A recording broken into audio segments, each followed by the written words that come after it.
वीणावरदण्डमण्डितकरा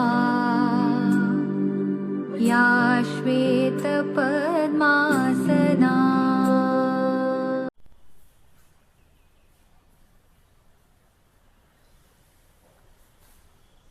नमस्ते। अंग्रेजी ધોરણ 6 યુનિટ 1 ની અંદર આપણી એક્ટિવિટી 4 છે। તો એ એક્ટિવિટી 4 ની અંદર તમે પુસ્તકમાં જોશો કે નાનકડી વાર્તા છે। એ વાર્તાનું નામ છે ટેસ્ટ ધ વેસ્ટ।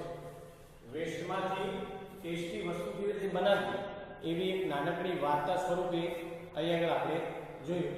તો એ વાર્તાનું રૂપમાં તમને થોડી સમજૂતી આપું કે ટ્રેવનકોરના જે મહારાજા છે એમને એમના રસોઈયાને એક બહુ જ મોટું ભોજન બનાવવાની એને ઓર્ડર આપ્યો। ત્યાર પછી મહારાજાને તે આવવાવાળા માણસો હતા જે મહેમાન એ બહુ ખાસ હતા, ઇમ્પોર્ટન્ટ હતા એના માટે। એટલે એને પોતે વ્યક્તિગત રસોડામાં જઈ અને બધું એને નિરીક્ષણ કર્યું।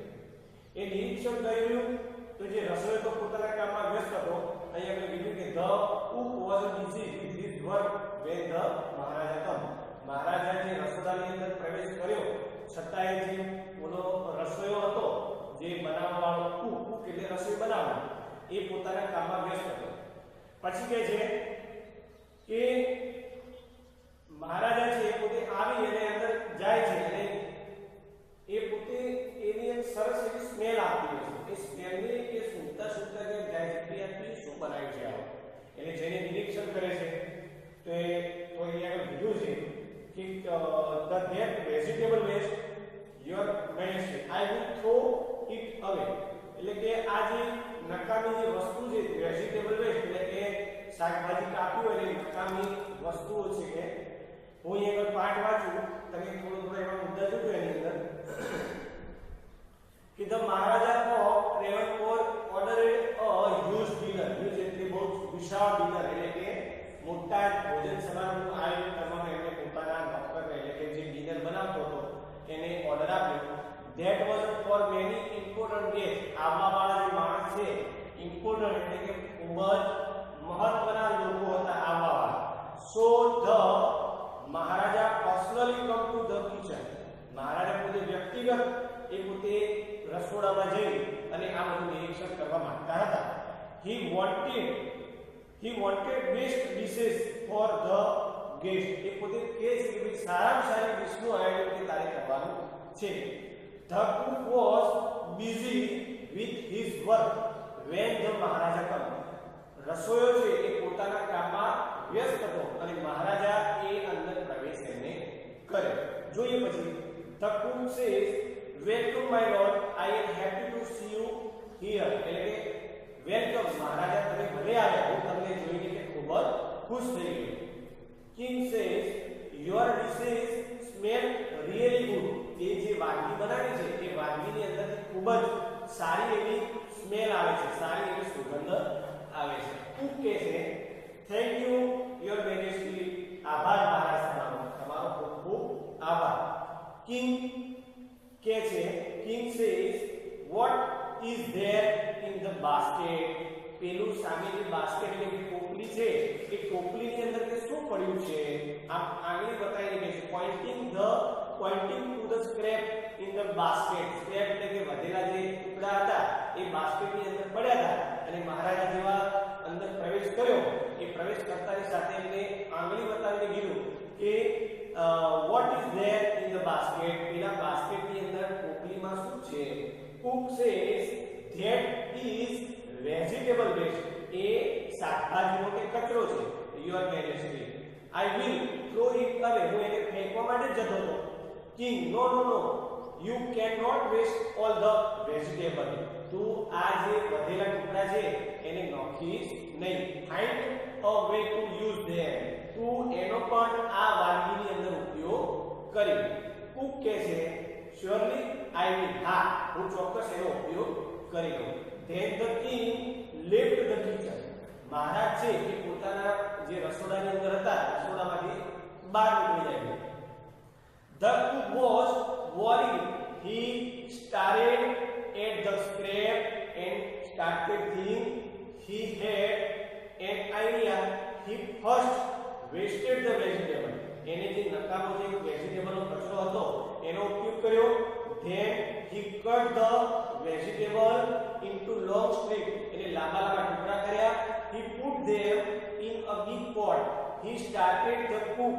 He ground some fresh coconut, green chili and garlic together. એને ગ્રીન ચીલી, લીલું મરચું, સ્ક્રેપ, કોકોનટ અને ટોપરાનું છીણ નાખ્યું. આ બધું નાખી અને એને શાકભાજી બનાવવાનો એક ડીશ બનાવવાનું આયોજન કર્યું.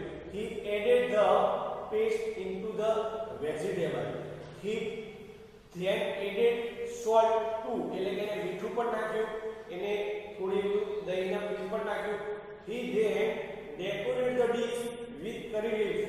curry leaves મતલબ કે એની અંદર લીમડાના પત્તા પણ નાખ્યા. New dish was ready. નવી ડીશનું એને આયોજન કરી દીધું. We served the dish into the guest. Every liked in very much. તેને જે ડીશ બનાવી હતી એ ડીશ ખૂબ જ બધાએ વખાણી. The guest says, what is the name of the dish? આ ડીશનું નામ શું છે? The cook was confused. એ પોતે એકદમ કન્ફ્યુઝ થઈ ગયો કે આ ડીશનું નામ શું આપવું. કુક કહે છે the name of this avial. avial become famous all over Kerala. આ જે avial નામની ડીશ છે તમે કેરેલામાં જાઓ તો કેરેલામાં ખૂબ જ એક પ્રખ્યાત ડીશ છે. And just imagine it all come from a basket of waste. એ જે બાસ્કેટમાં પડેલો જે કચરો હતો એ કચરામાંથી એને આ ડીશ બનાવી હતી. It was a do you now who the cook was? તમને ખબર છે એ રસોઈયો કોણ હતો? It was a Bhima, one of the Pandavas, and the king was King Virata. Pandavas were heading in his kingdom. Avial is also popular in Tamil Nadu. તમિલનાડુમાં પણ ખૂબ જ પ્રખ્યાત આ ડીશ છે. તો જે બનાવનાર રસોઈ બનાવનાર કુક એટલે કે રસોઈયો કોણ હતો? એ હતું કોણ? ભીમ હતો. અને તેના રાજા કોણ હતા? ત્રયંબકના પોતે વિરાટા. એ કીધું છે ને કે જો કે Pandavas and king was king Virata. વિરાટાના પાંડવાસ હતા એ પોતે કિંગ હતા.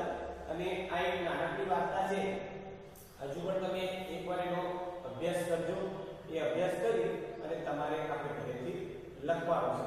પછી એને બીજી જો એક્ટિવિટી બીમાં એક્શન વર્ડ એ બાસ્કેટમાં ભરવાના છે. The king left in the kitchen. Left છે, ઓર્ડરેડ છે, વોશ્ડ છે, પોપ્યુલર છે, ગ્રાઉન્ડ છે, ડેકોરેટ. તો આવા જે શબ્દો શોધીને તમારા બાજુમાં ખાનામાં લખવાના છે પાઠના આધારે. એક્ટિવિટી એ ચારની અંદર સી છે એ પણ પાઠના આધારે તમારે લખવાનું છે. જે કિચનમાં ઉપયોગ થતી હોય તેવી વસ્તુઓ તમારે લખવાની છે. એક્ટિવિટી 4 નો ડી છે એની અંદર ખરા ખોટા છે. એની અંદર આડાઆવડા વાક્યો છે એ લખવાના છે. તો આ પાઠ છે એ પાઠ ફરીથી એકવાર વાંચન કરી અને પુસ્તકમાં આપણે આ પૂરવાનું છે. નમસ્કાર.